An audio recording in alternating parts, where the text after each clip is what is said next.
and he wears number 7. And that leaves young Paul McStay at number 8 for his first ever Premier League match after making his debut against Queen of the South in the Cup last week. He turned 17 only last October, and he's broken just about every record available for underage international caps. So it's a big test for this highly rated youngster. Now Peter Weir. Ball just kept in play by Weir for Hewitt. The man who did the damage so early on last week at Fir Park. There's Peter Weir. Now the chance for McMaster. And Aberdeen have done it again. John McMaster. Barely 60 seconds on the clock. And Aberdeen are in front. It was Peter Weir on the left touchline who just managed to keep the ball in play. Played it up the line towards Hewitt. Hewitt cutting in from the left, playing it in field. Weir almost made it the first attempt. It dropped to McMaster, and Pat Bonner left with no chance at all. Tommy Burns. Now McCluskey trying to turn. The turn ball from McLeod. The cut back. And McGarvey misses a golden opportunity. Well, chances just don't come better than that. It was played right into the path of McGarvey, and how he missed that, we'll never know. Rugby supporting on the left. Bell takes it back. Play allowed to go on as Rugby plays it wide to Weir. Aiken was the man making that tackle on Rugby. The flick on from McGee initially, helped away by McLeod. Now Kennedy. There's John Hewitt. Now, was he bundled off the ball by McGrain? Appeals for a penalty kick by the Aberdeen players. But the referee waving that aside.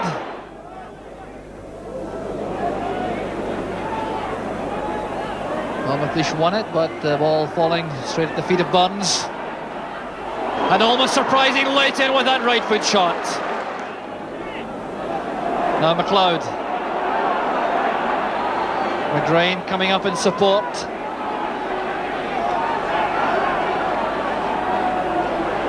McGarvey back to McGrain. That's a great build-up from Celtic.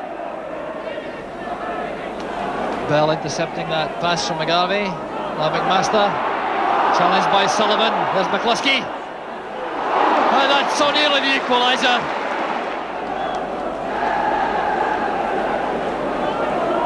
So McLeod again is the man with the shooting power. Barnes over the ball. McCluskey is hovering just behind him. There's McCluskey. Inside of the post again. And once again the Aberdeen defence survives. That was McCluskey playing that wide of the wall and finding the post.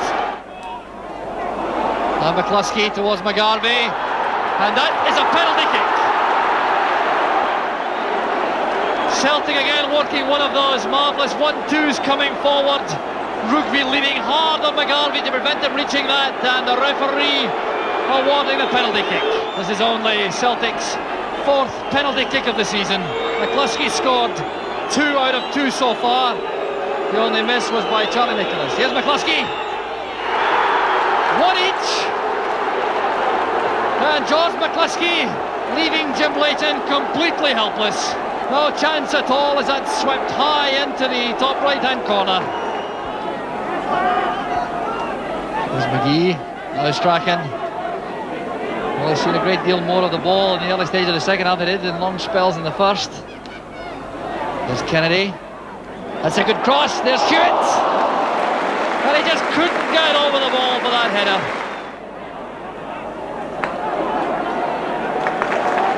And that's just Paul Pope doing enough to get the ball to Strachan.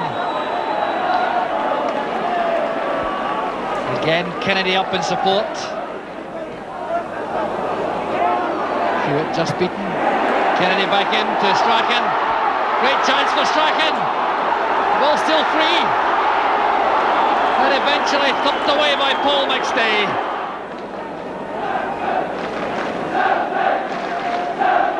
So Sullivan has the ball. 4-man wall.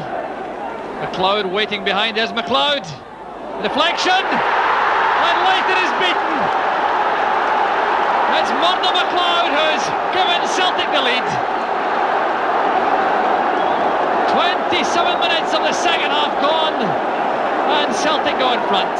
Well, the set piece did the damage. It was laid back by Sullivan into the path of McLeod. The shot took a deflection off the wall and spun agonisingly away from Jim Leighton. Short one, McCluskey. McStay. Oh yes! Sheer brilliance from young Paul McStay. 13 minutes left, and young Paul McStay celebrates his Premier League debut with a goal to remember. One which will surely tie it up for Celtic. And it really was a marvellous goal. Tommy Burns free kick to the edge of the box. McCluskey knocked it square. McStay came onto the ball, wriggled free of two Aberdeen defenders. And although Leighton could touch that ball, he couldn't keep it out.